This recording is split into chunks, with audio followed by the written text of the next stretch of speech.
We're live. Cool. Hello, everyone. Hello. Welcome, I guess, back to Nonfiction Book Club. I'm Deboki. We're on my channel, Okie Dokie Boki. And I'm a science writer. And that's what I do. I write about science for YouTube and podcasts. Yeah. Yeah. And I'm Nicole Sweeney, and I make videos for YouTube. I don't know. I work with other people who make videos is actually probably a more accurate description of what I do. You're an essential part of the process. Yep. I tell myself that every day. Yeah, and we talk about books. That's it.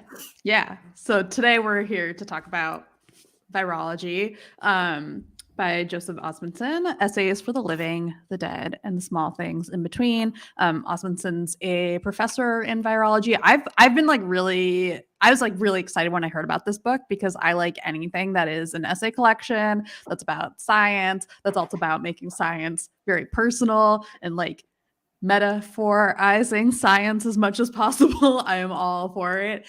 So I was very excited to read this book. And so this is actually, I'm pretty sure was an arc. This was an arc that I got from the publisher because I had been wanting it.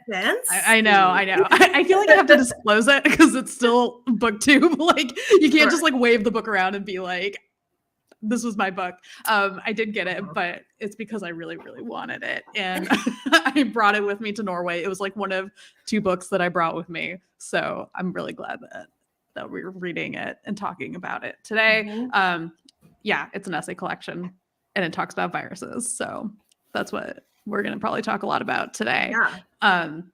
I guess to start, I can say, like I said, I was very excited to read this. And then I read the first 2 chapters, and I think the first 2 essays, and I think if we hadn't been discussing this, I might have DNF'd it. And so I'm very glad that we actually decided to do this for Nonfiction Book Club, because I'm really glad that I read the whole collection, but I had a very roller coaster experience with it, where the first 2 chapters, which are the most heavy kind of virus chapters of we're gonna just go all in on talking about viruses, or maybe the first 3. So especially on replication and on going viral, these are the most virusy chapters. Were tough for me to disengage from the science writing brain, and how he chooses to write science is a way that I personally don't super resonate with. And I had a really hard time with those essays. But then there were later essays, which we'll talk about, that I really, really loved. But because of that, I was very curious about what other people's responses are, because I know so much of my response is built on coming from a science background, and now being someone who spends a lot of time writing about science and has a very specific way that I find interesting about it, where I was I don't know if this is a general feeling or my feeling. That is very interesting. I will say the first couple chapters were, I don't know what I expected this book to be, but I was like, oh, this is not that. Oh, interesting. Yeah. That was sort of my immediate reaction to very early on. I don't know which essay specifically. I don't think it was the first one. But I guess I don't think that I anticipated that this book would be as personal as it was. I guess was in general the thing that caught me off guard about it. And it's very funny that you say you would have DNF'd it, because I feel like I would have had very much the opposite. Okay, I'll give this a whirl, and then been oh, all right. I not all of the essays landed for me, I will say, but that's always the case with an essay collection. That's the risk. It's always going to be a some of its parts kind of situation, where a few of the parts are going to be mixed bags. But I don't know if there's any overarching summary we should give about it beyond viruses. Yeah. I mean, I guess there are like a few recurring themes throughout the book, or like ideas that he's like exploring using viruses somewhat as a starting point. A lot of it is also based on the pandemic. There's like a heavy pandemic component, especially in specific chapters, like on private writing. But I feel like the other kind of things that I kept thinking about that like it seemed like he was exploring a lot were the ideas of like, how do we care for each other?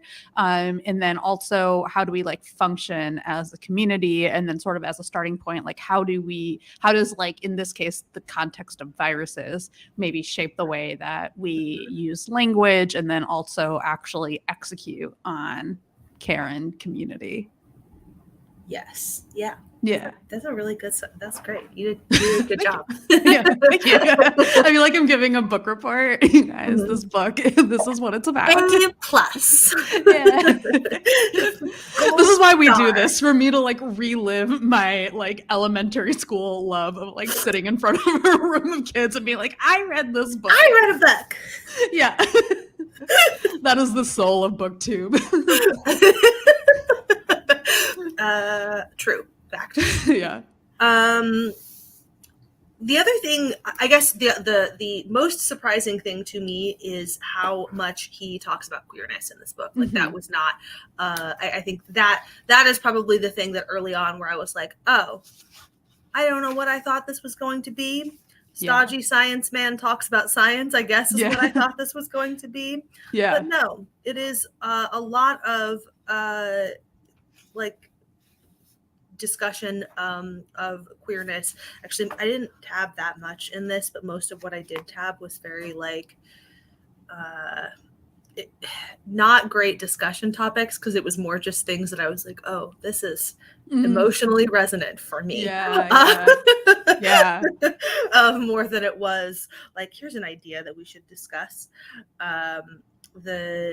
In the on risk chapter, it was the first essay where I was like, oh, okay, wait, I thought we were gonna do boring virus shit. Sorry. No, it's fair.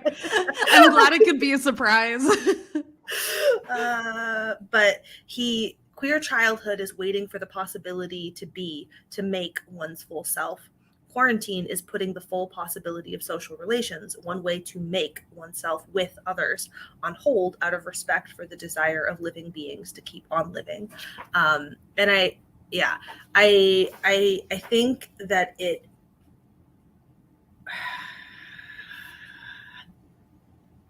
I don't know. There was a lot of that stuff that was like, I guess as somebody who has not engaged recently with a lot of pandemic writing, that was really interesting from this vantage point too, to be like, yep. That I don't know, is a time. Yeah. I think it's super interesting. Like for me, reading it now, especially like now that I have been in a different country, and so it's like I feel like I am in a very post-lockdown place, and so a lot of my days has revolved around like, how do I socialize again, and not like just like in a like how do I talk to people, but just like fundamentally like remembering how to engage with people, and also like because of my own anxieties around socializing, how do I engage with people without constantly like second guessing myself, assuming the worst out of like what other people respond to in me and all of that stuff. Like I feel like I've had a lot of moments of just like, I don't know, re-engaging with what it means to be a social human or whatever, right? And so that's what a lot of this book made me, especially the on private writing chapter, which I really did enjoy.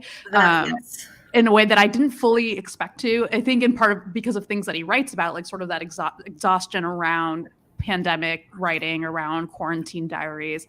But like that was the first chapter. Like the ongoing viral chapter was sort of a mixture of stuff. And it was interesting that you're talking about the personal writing as something that you really enjoyed, because that was the thing that actually, once I fully got to that part of the book where it felt like we were more delving into the personal writing, like those essays were the ones that really grabbed me. It actually reminded me like a lot of Bad Feminist, which I couldn't finish. That's like my reading hot take. Because like I bought it with sort of like the same mindset of this book, where I was like, I'm so excited for this. This book sounds like so up my alley. Like I'm gonna get this like cultural analysis that like comes from a lens that I like, you know, from engaging with Roxane Gay on like other platforms. It's not Twitter, but like other platforms, where I was like, I feel like I'm gonna like enjoy this. And then I actually ended up finding that I didn't really like just her general like essay structure. Like that's just like what it is. I don't know how to describe it. There's just something about the structure of the like analytical essays in that collection that I just couldn't get into. But the personal essays were the ones that I really, really enjoyed. And that's what I ended up finding myself feeling with this book a lot too, where a lot of the times, like when it was very like science focused, I found it both like heavy-handed and scattered in like the way it kind of was doing things with science. But when it was like very focused on the personal side, like that felt more like I felt like I understood more of what he was trying to do with a lot of those elements. Yes. Yeah, that I completely agree with. I mean, yes, the personal stuff was clearer and more coherent. And I think that a lot of the virus stuff ended up being like a weird, almost like hokey entry point into something personal in ways that were like, okay. I'm not really sure why this was necessary. I had less of a strong feeling or reaction to a lot of the science writing. I felt sort of similarly, though, to some of the, again, like the further he got from the personal, this essay collection is at its strongest when it is the most personal, and at its weakest when it is the least personal. There are some of the, I don't know, some of the ways in which he is talking about society more broadly that I found, I don't know, just like overall. Yeah, things were like very broadly stated. Yes, in ways that I was like, in ways that very strongly made me wonder, who is this for? I do not understand who you are speaking to right now. Sometimes it was like again, like the more personal it felt, the better. There are a couple places where he's making sort of like statements about society from a place where it's like, oh, you're just like, this is a like a rage. This is an emotion you need to express. Like this is, you're talking about society more broadly because of the ways that society more broadly has affected you personally, and you are screaming. Cool. Totally. I understand what that's for. That's for you at that point, and that's valid. Like that's great. But there are some like more sweeping pronouncements where I was fascinated by his little tirade on Eula Biss. Yes.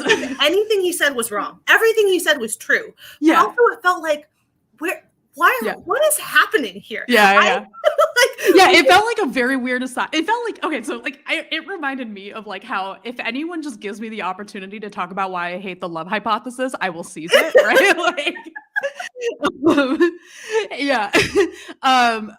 Before we go into that, Colby was talking about how like listening to the audiobook like heighten those emotions, and I agree with that. This was like a really interesting audiobook experience. Like, there are certain places where like the act of reading his and I did enjoy that. So like there are two essays that I had really strong feelings about on opposite ends. My favorite essay was the on HIV and Truvada essay, because I feel like it did the best job of combining the science and personal like stories together into this broader exploration of like community and care. And I think it helped that it had such a specific focus. I also wonder, because this was one of the essays that was previously published, if one of the things is maybe it had an editor, because that was one of the things that kind of kept and I don't like, I mean that like with all the respect, I really like, I respect the collection overall. It's just like when it came to that science stuff, there were so many times where I was like, you could cut this down a lot, and I would be able to keep the meaning, and I would be able to keep more focus on the essay and like what your broader message is. Like there were times where he explained things at length in a way that felt very like familiar to me as someone coming from the science side, where you're like, I got to explain all of these details, or like it's not there. And I just felt like they needed like some more fine tuning to be like, we don't like to get to what details in those descriptions actually matter. Like that was one of the things that I kind of towards the end felt like I just kept going, being like, this could be edited. This could be edited. And so this was the essay that writer who is regularly having your own work edited. You're like, my guy. yeah. So like, that was like a thing that, I had a tough time with, but that the other essay that I had strong feelings about, but on the negative side, was the on whiteness essay. And when you're talking about like, who is it for? My feeling was like this, especially listening to it on audiobook, it felt like I was sitting there for a long time listening to this essay and just like, the entire time I felt like this essay is for white people because like, and I don't mean that in terms of like obviously like as a brown person with like a lot of privilege, like I like there's plenty for me to examine, but this is not the essay that's going to help me examine that. And like that section on immunity, the specific criticisms he made were fascinating to me because ultimately I felt like the criticisms were, there was like this funny paradox that I still can't resolve where it's like the criticisms were about sort of how this like doesn't identify whiteness as part of her story, even though to me as a reader, like, and he points this out too, like it is clearly a part of the story. Like you know, it's there. And for me, like listening to that, his argument is sort of like she should be specifically stating this to like mitigate harm and stuff. And I think the goal of what he's saying is to maybe make it so that, okay, sorry, I don't know how to phrase this, what this paradox is, but somehow what his criticism is to me is ultimately mostly about white readers of the book. Because to me, as someone who is not like a bougie white mom that book felt very centered around, like a lot of that felt inherent to what that book is. Like I read that feeling like this is about like upper middle class white women navigating a set of choices, and I don't need this to state that. And in fact, it's almost more interesting for me to like read it without her like I want her to realize that, but like it is honest in a way for the book to not realize that. And so the criticisms of it are also very valid, but like I don't know how else to say. There's just some kind of weird paradox about like asking the book to acknowledge its whiteness, but really that acknowledgement is more for white people to me than it is for like someone like me, because I inherently read that as part of the book. Yes. I hope that makes sense. Yes. No, it makes perfect sense. It is, I mean, and when we talked about the book, it's fun. The longer we do this, the more we're like, now they're talking about books that we have already we've done the prior reading. Like, we got to get to Sontag at some point is what I'm learning. Like at this, like when we talked about it at length, how that was like what the book was about, was like her very specific, whatever. Like big agree with all of that. That makes perfect sense to me. That chapter was top of mind when I was saying like things that he's writing where I'm like, who is this for? Because not only is it, yes, it's for white people, but even to it being for white people, I still don't wholly understand who it is for, because it is not, it felt to me written in such a way that white people like me could go, yep, you're very right. These are great points. It's not written in a way that will persuade any white people who doesn't already see all of this as obvious and true, which it doesn't need to be. That's like, that's fine. But like, it is, there is something self-congratulatory, I guess, about the right. Like it felt, I felt kind of gross reading it, because I was like, this is a privileged white man talking to me, a privileged white lady, to be like, look at how we see that racism is bad and racism is every, like, it's like very like of that time, of like that 2020s moment where we were all very self-conscious about like, how do we present ourselves in discussions about race rather than about the actual, like it's both those things, right? Like I don't mean that to mean that people aren't sincere about like wanting, and I think this essay is very sincere, but for me, just like sitting through watching him be self-conscious in this way, like it's just like not, and that's like an experience like that I think we've all had, like with a number of different types of essays with like a specific type of video that would like that came out around the after the Black Lives Matters protests or like during that time, like where I think they're like, I don't know how to really fully engage with them, because I feel like in some degree, like in some ways they do have a purpose, they do have an audience, and like in the moment they have like a function. It's more if we're gonna like read an essay collection, like, you know, a year or two later, like does it have the same function as it did in the moment? I think, self-congratulatory is not the right word. Self-conscious is the right word. You're right about that. Like that is the thing. I think the part of what made me particularly uncomfortable about that brand of self-consciousness is everything that you just said. There's like it's a hallmark of like a sort of specific moment, and it's also all of the like exhortations of we that feel, I don't know, that with 2 years later, I'm like, that shit feels so hollow to me. I just like we, or all of the we shoulds rather than we haves, like those pieces of it where I'm just like, okay, well, like what? I don't know. It's just very unclear to me who and like why. I guess why it's there. In any other way than to say, see, look, I am grappling with race. I don't know. Yeah. And it's a pretty long essay too. So when I was sitting in audiobook, I was like, oh, okay, this is still going. And I don't, especially because like, you know, coming like one of the previous essay was on mentors, which I really liked, which was like this essay about mentorship, both kind of like on a really personal level. He's talking about in the context of like his own identity, but also like in terms of writing. And those two are also intertwined. Like those are not separate things. And that was like another essay again, where like when it like focuses on these personal elements, like I found that super strong and like really, I really like that one. That was also a great example too of places where he was making broader social commentary, but in a way that was personal. So like the broader like commentary landed really well. Just in general, like the discussion of like, and like this is a conversation that exists in many other places outside of this, but like the idea of queer elders and like, you know, their absence in spaces, and I guess it comes up in the mentorship thing, and then it came up again also in the archiving thing too, about like the acknowledgement of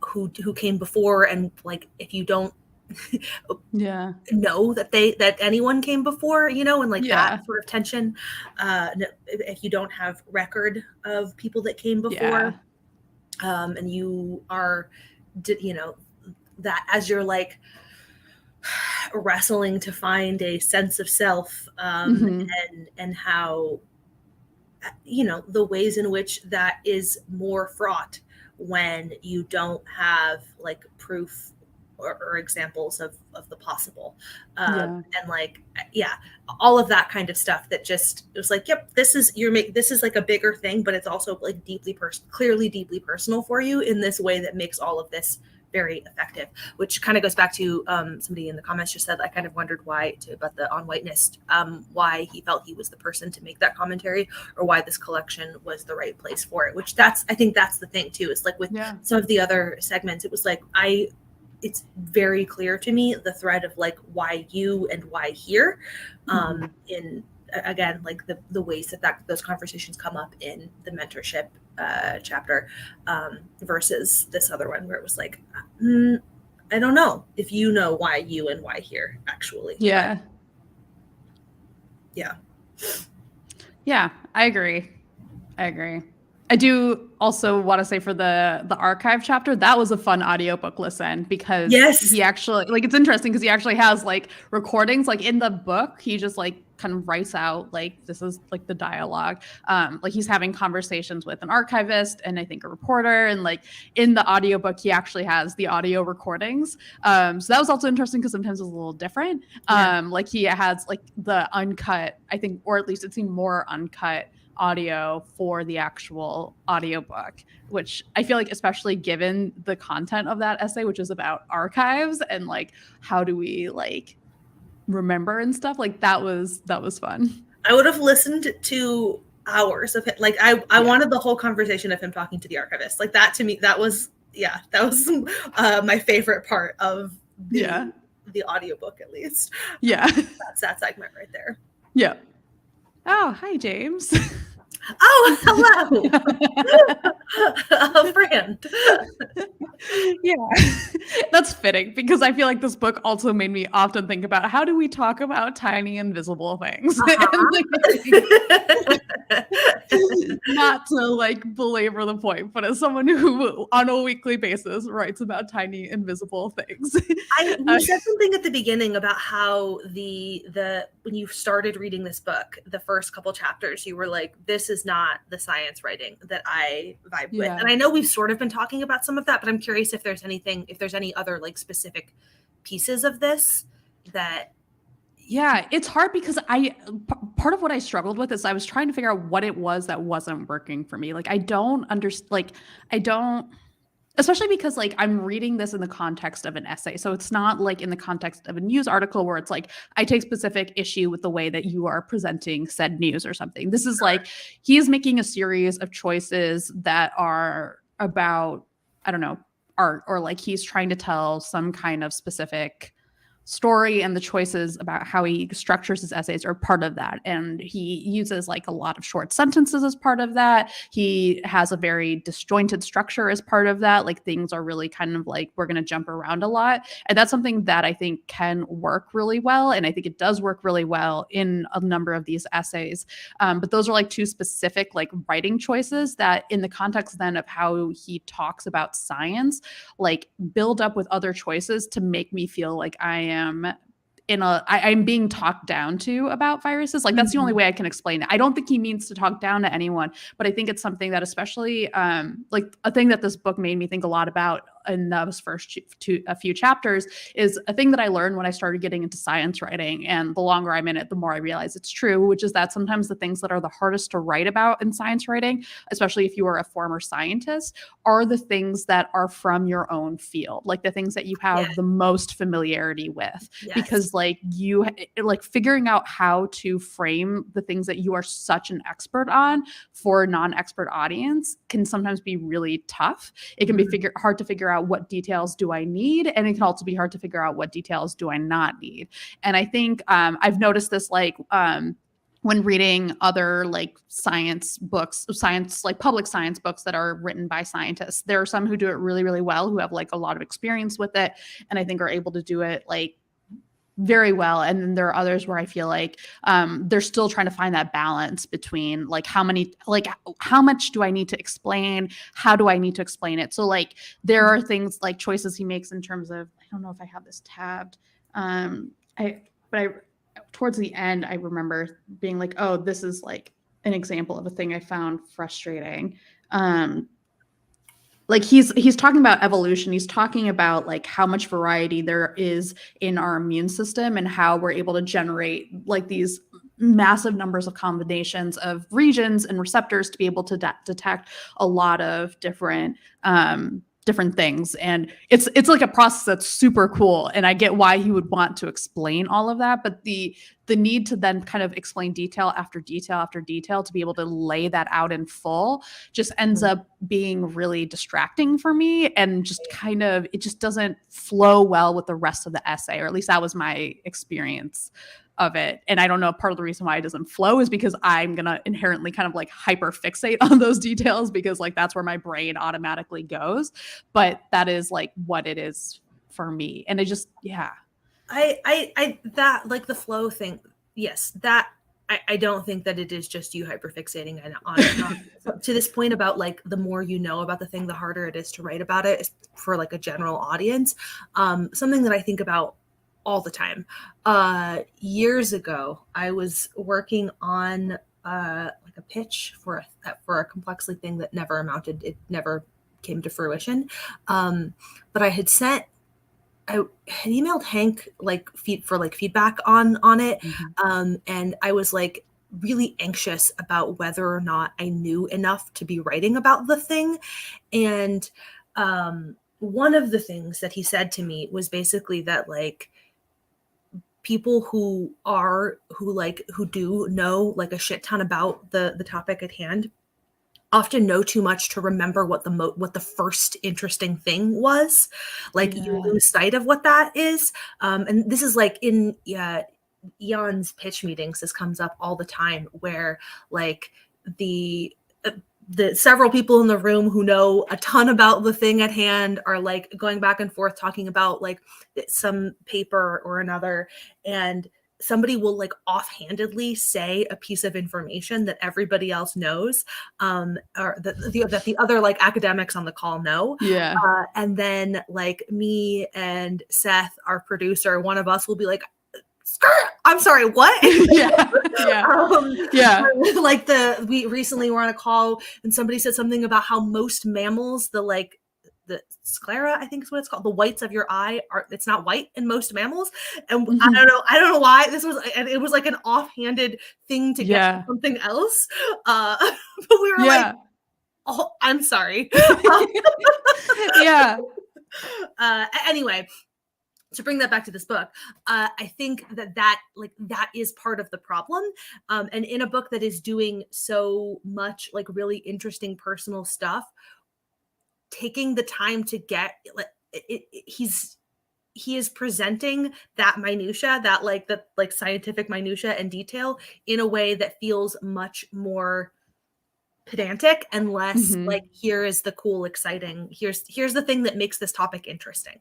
Yeah. And that's like why the on HIV and Truvada like a section, the essay, like stands out so much, because that is actually about like, oh, what is it about this drug that's interesting on a personal level, on a cultural level, and on a scientific level? Like, it manages to be so much more narrow. And I feel like that kind of specificity is also like, I think the specificity is something that's super important, and it's difficult. And especially like when it's something that you're so familiar with, like it can be hard to figure out what specific thing you need to fixate on. Like, I think the times that when I have been writing and I have like had the hardest time writing, it's because I'm trying to do too much, or I just like haven't narrowed in on that specific idea that is like key. And so then like I end up kind of like being about a lot of different things, and then it ends up like it shows in the writing, where then it's like I don't know what detail, like as the reader you don't know what detail to latch onto. And that's the experience I kept having throughout this book, like of I don't know what detail I'm supposed to latch onto here, except for like, again, that HIV Truvada like essay where it's like I see what the function of the science is in the context then of this other story going on. Yes. Yeah. It's interesting. There's a lot. Yeah. You posted on Instagram that this book is the most that you had like other pre-discussions. Yeah. Like prior conversations. Yeah. What were some of those conversations? Well, I don't know like if how much, so like one of my friends was like, who, I went to grad school with, we were talking about, she like messaged me and was like, it's interesting how many other books like that are like in this that like we've talked about before. Like, so the on immunity, like even before I got to the on immunity parts, I was like, oh, it's funny. Like we started the year with on immunity. We're ending with virology. There's like a really cool, like circular nature, which is also partially just like me picking similar types of books as much as I can, but we'll pretend that it was deliberate. And then also talking with other people about sort of like that science-y aspect of just like trying to kind of understand what it is about like the science writing in these first few chapters that was like not quite working. Just like that's a very interesting thing too, because given what you do, like when you come across it, it's like this isn't working for me, and it's like actually very important for me to understand why this isn't working. And it's so weird because like science writing, I feel like people, especially because a lot of science writing is like in terms of like explaining the news, a lot of the craft talk is around like making sure like we know how to, or like discussing ideas around like how do we explain I don't know, uncertainty and kind of like these broad ideas. How do we balance the way we talk about climate change? How do we, I don't know, ethically talk about some of this stuff?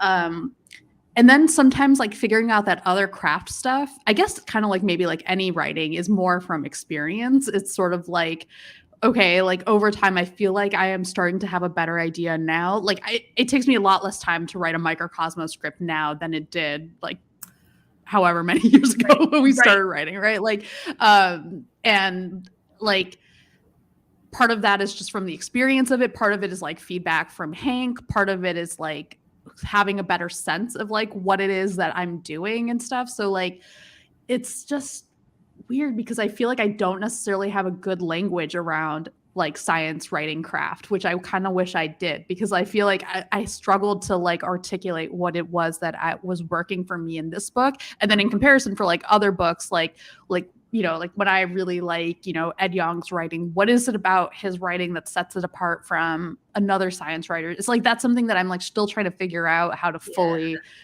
like what that language is that I would want to use to describe it.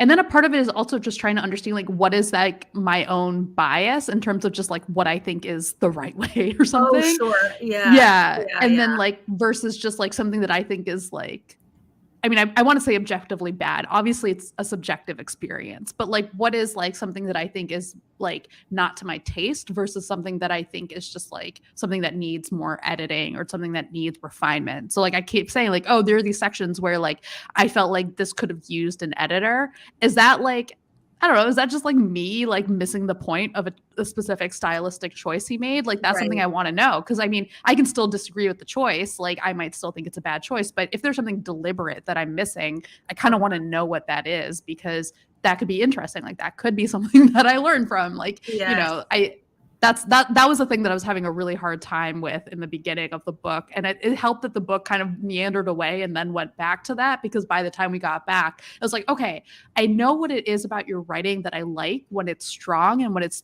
doing what I want, like what I find interesting. And so like when you're returning to a habit that I don't like, I felt like I had a better sense of what it was I didn't like about it.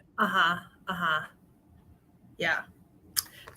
It's very interesting. This was a solid pick. A good. I'm glad because I feel like this like covers actually like a lot of things that like have been recurring like things, I guess, in nonfiction book club, the culture stuff, the queer stuff. Like we had like the anthology stuff from this. I'm completely blanking on the anthology that we read, or the Stonewall. The Stonewall Reader. Yeah, like this, it reminded me of that book a lot as well. And I feel like having had that book like gave me good context going into this book as well. And then same with On Immunity. I'm glad that we had read that already. It was like a good end of year book for this year in particular for a lot of things we've read. Yeah, covered a lot of bases for us here. Really, really impressive. Good job, me. A good summary. Good wrap up. Good way to close it all out. Yeah. Cool. Is there anything else that you had flagged here that you wanted to talk about? Yeah, probably. I mean, again, like this was a very interesting collection to read. Yes. Yeah. Again, most of the things I've flagged a couple later things talking about grief, which are that's not really discussion topics. Just like, I too am sad. What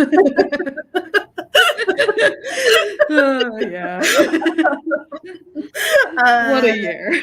What a time. This I think I did actually want to talk about, but I don't. I'll read it and then we'll see if I can figure out what I wanted to say after I read it off. So page 70, we sat at home anxious with nothing else to do than read about other people's anxiety. We were making too much meaning in real time. I don't know what it was about this that grabbed me specifically, but it was definitely true of the pandemic moment that he's describing. That's one of those things where I'm like, yep, Yep, 100%. That is part of the problem. That was one of many problems in that moment. But it is interesting because it persists, like it continues to be true. Also, is the thing. Yeah. It's not that we were doing that. Like, we're still doing it. We're still doing it. Yeah. So, we've progressed to this point of the discourse about the discourse, right? Like the chronically online discourse is now about being chronically online, right? Like yes. Yeah. So like yeah. No, that's really, I did not pick up on that line when I was reading it, and I'm like really glad that you picked up on it, because I feel like that's been part of my like my reintroduction to society has been like remembering how to be like shallow, I guess. I don't like, and I don't mean that as if I was deep. Like I was not deep during the pandemic. Yeah. But like not everything has to have some like big, larger meaning. Yeah. And yes, and like particularly in like the height of quarantine, when you are when it's just you by yourself or you and one other person, whatever, but like thinking about me being in my 1-bedroom apartment by myself all the time, and my only way of engaging with the world was through incredibly self-reflective activities. Like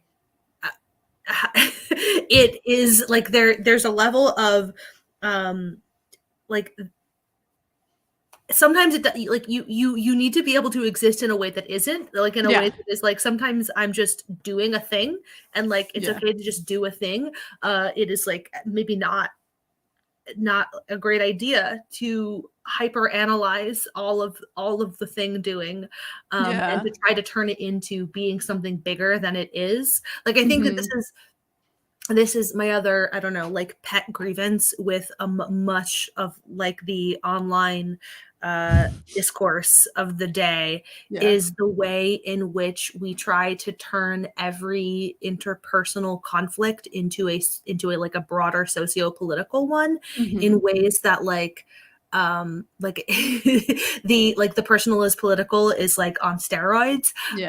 I don't know, man. Like sometimes you and a person just don't get along. It doesn't mean that they're toxic. Like that you just like don't. The same thing with books. Sometimes you just don't look. It's okay to just like not like something, and not turn it into like a moral quandary that like you don't like somebody, and partially because there's like actually a failure of self-reflection in that, because it is always the other person who is toxic in the way that people talk about that shit.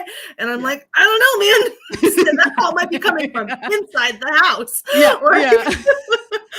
So there's something about what you're saying, and also something about the experience of the audiobook. And this is going to sound like I am being mean about him, and I want to be clear that I'm not. But the thing that I loved about this audiobook is something that I feel like I have also been trying to like kind of re-embrace, because I feel like the pandemic kind of took it away for a little while, which is embracing corniness, like embracing just like a little bit of just like, this is just like how I feel, and I'm gonna be a little corny about it, because there's some things about like the way he writes and also the way he narrates it where it's like a little corny, and like in a good way, like in a way that's like just like he's just like being very sincere about like, I feel this way and I feel very excited about it, I don't care about like how it comes off.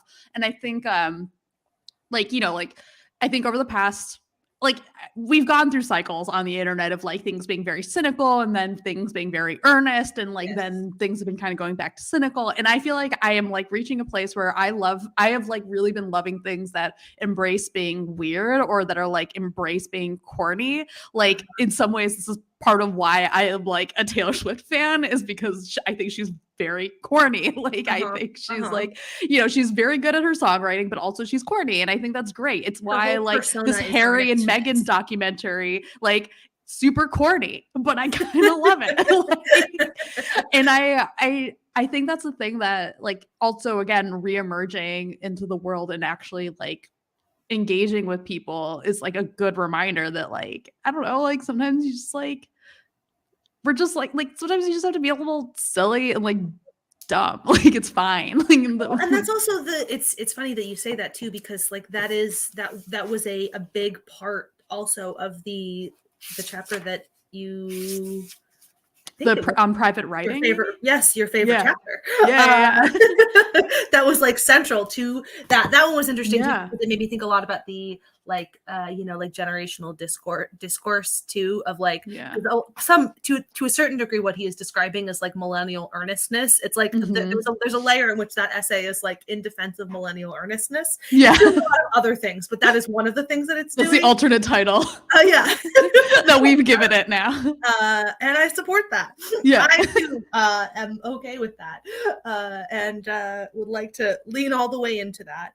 And I'm okay with the fact that this makes me a corny old person. Like, fine. I have no interest in being a hip, cynical youth. Like, we've been there. It's fine. It gets you only so far. It does so little for you. Or, it only does something for you at a moment in time, I guess is what I will say. And I am no longer in the moment in time where that will do anything for me. So, things have been shit. So I'd like to just be on the other side of things. I'm just one corny white lady wanting to enjoy another corny white lady sing her little corny white lady songs. This is why, like, when sorry, this is now a Taylor Swift live stream. Welcome. You guys have been Trojan horse stand. This is like why people who hate the like I'm a sexy baby line, or sometimes I feel like other people are a sexy baby, right, or whatever line. I'm like, oh, okay, you don't get it. You just don't get it. Listen, that's fine, but you're wrong. Like, if you hate that line, I'm sorry. You don't like fun. Two types of people. There are two types of people in the world. There are the people in the world who got it instinctively, and the people who didn't. And I don't know what to tell you. I will defend sexy baby line forever. In my opinion, one of her best lines. One of her best lines. Incredible. Very important to me. Yeah. I'm so glad to have my people. Yeah. From one monster on the hill to another. I guess, like, also from that chapter, like, if we're gonna like bring up lines from that chapter, because that we love the on private writing, because I do feel like that was like a chapter, again, like I said, I feel like it hit a lot of points. From page 85, I think the thing that I was really struck by when he says reifying the public-private binary by rejecting writing that's too messy, by claiming that writing is too personal, too sexual, too pornographic, too much. This will always serve the status quo. Because I feel like that's another thing that over the past few years, like, there's not, like, I have myself found like having a lot more anxiety around like writing for a public setting, like and just like feeling a lot of that kind of self-criticalness of like, as I'm drafting it, thinking about how people will process it. And again, I feel like part of like what like being, I don't know, in a different place, in a different setting of like engaging with people in person again has done is like help me kind of step back from that automatic self-editing of like thinking like this needs to be like perfect, this needs to be like all of the things, this needs to be clean, perfect, whatever. Like that's what that kind of like, I mean, I'm not going to say that anything that I'm like posting on YouTube is like challenging the status quo, but like I do feel like there is like an element of just like being like, okay, just like letting yourself be like, I don't know, honest about what it is you are in that moment. Yes. That line, I did not actually flag that line, and yet it is probably the one that like stands out most. Like it stuck with me as, I don't know, one of the like the most significant like takeaways that I have from this reading experience. So I think that there is, so it's not like, and it's not a matter of like I have so many feelings about this that I'm like, how do I how do I distill what's the starting sentence here? I think that it is very, very interesting because it is related to like, I don't know, the thing that I was just saying about how I'm like, everybody's trying to make all their interpersonal shit into like something like big, moral, public, whatever. part of what bothers me about that is that it's like you are so close to getting it. Like it's like just this close to being something like productive.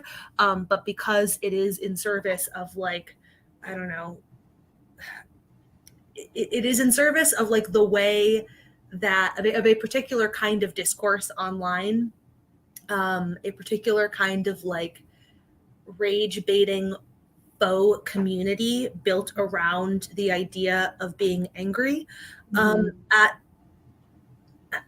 like, I don't know, built around the idea of like finding people to punish, I guess. Yeah.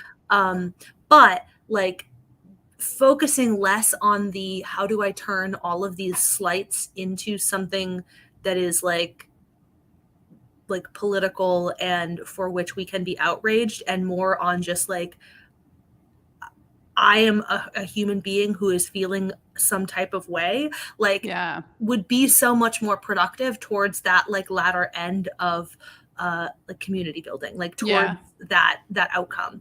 And it's hard to like, it's hard because that's something that like requires like just like, you can't lay down rules for deciding that, right? Like it's hard to set up rules around that, like, and that's like part of what that language has become is and like part because that language has been useful, right? Like a lot of us have probably gotten use out of like discussions about mental health, about like social justice issues, stuff that is like very baked and like into helping us like categorize and classify and describe things with like terminology and just having that vocabulary.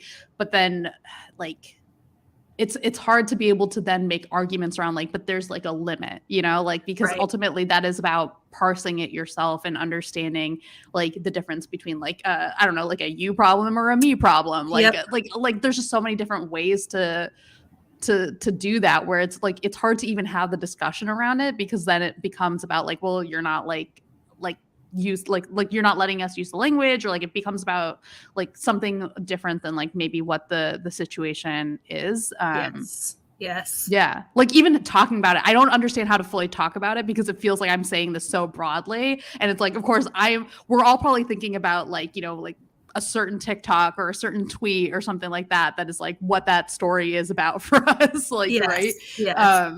And it's weird. And I don't like, it's like why I'm kind of like trying to be on the internet in more judicious ways, but not always succeeding. Yeah. It's easier said than done. Yeah.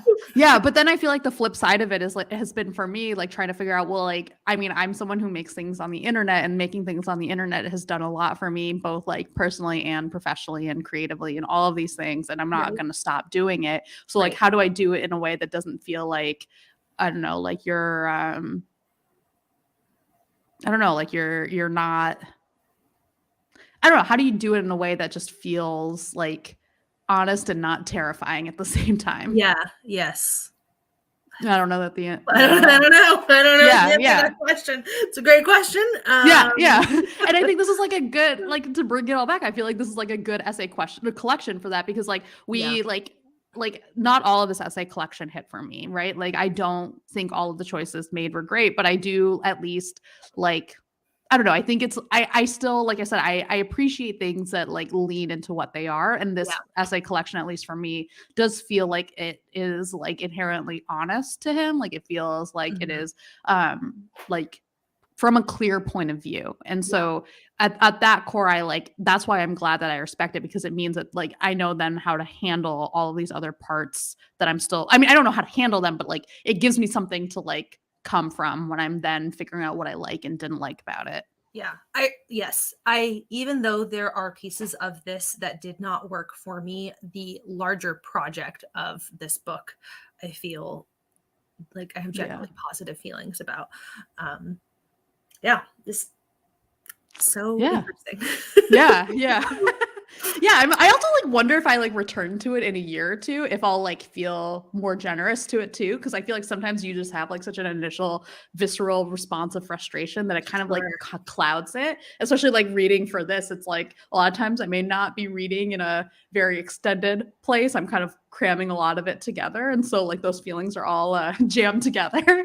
And so like I think it'll be interesting to come back to this in a few years and be like, do I feel more like I get under like what the choices around the things I didn't like right, that kind of stuff. Yeah.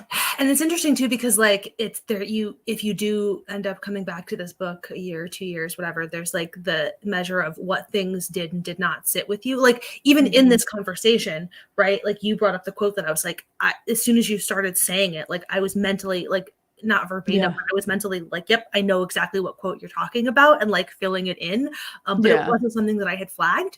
So like that aspect of it is interesting, because like I didn't stop to note this thing. But clearly it like, stuck with with me. And so it's interesting when you get a little bit more space and time to be like, what are the prevailing, like, is that going to be the thing that I think about this book a year from now, or is it going to be, you know, whatever, something else? Time will tell. Yeah. Cool. Wow. All right. Well, I guess this is now the place where before we tell you what our next book is, this is like anybody in the comments, if you have anybody in the chat has any thing that they would like to add about this book, last like thoughts, questions, comments, concerns, etc., etc. And also we, for a while, we did a thing. I'm going to bring it back. I'm going to bring it back, which is that we're ending with like, did you like it? / maybe even star rating it. I don't know, whatever. Oh, that's interesting.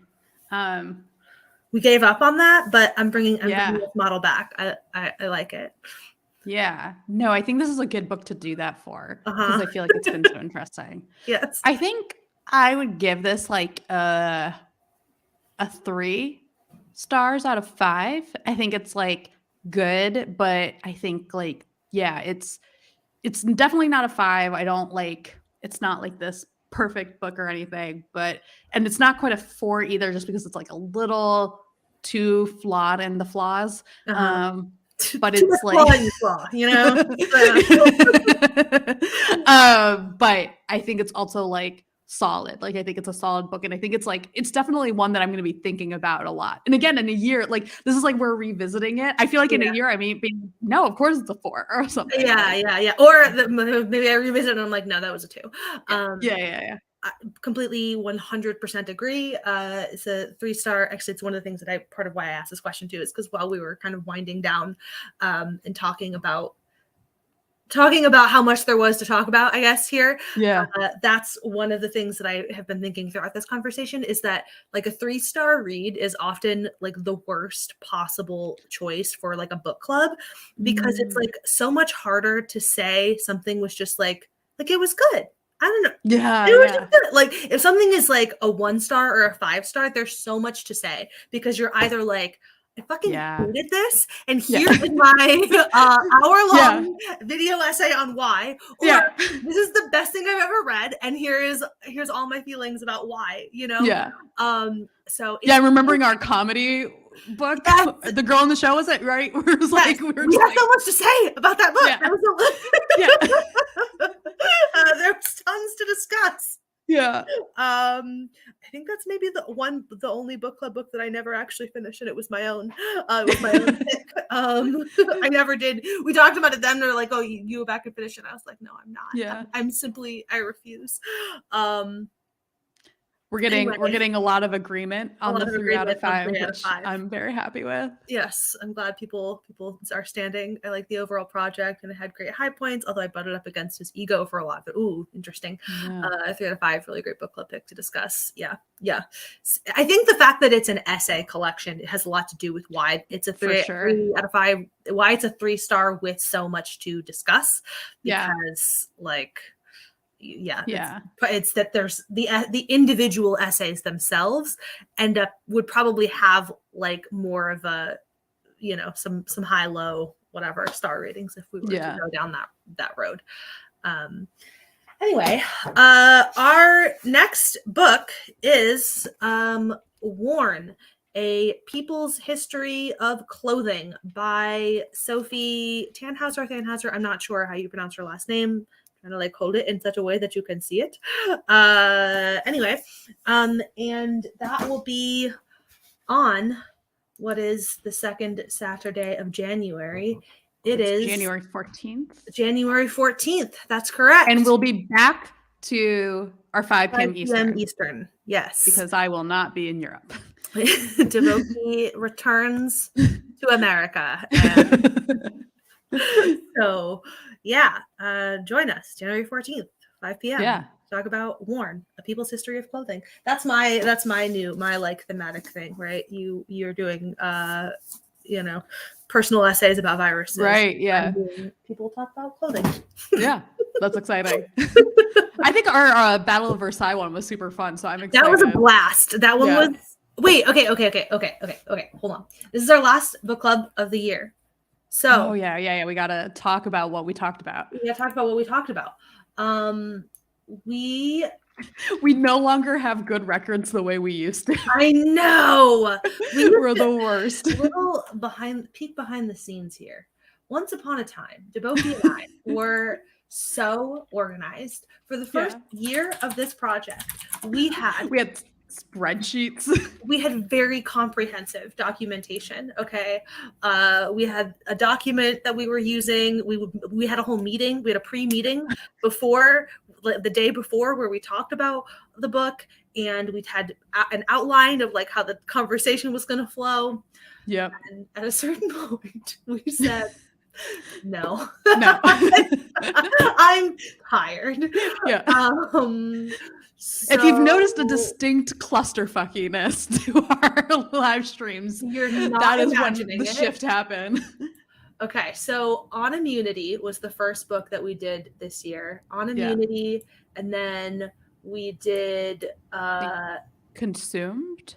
That was 11 months ago, according to YouTube. Yes. Then we did Consumed. Yes, so On Immunity, then we did Consumed. No, I think Consumed maybe was our last book of... Yes, Consumed was our last book of 2021. That was... okay. So it's On Immunity, then Culture Warlords. I like to watch The Girl in the Show. Yeah. The Battle of Versailles, The Death and Life of Great American Cities, and this one. So we did, what is that, 8 books this year? High Low. My favorite book, 7 books. That's 7 books this year. Yeah. I'm gonna go.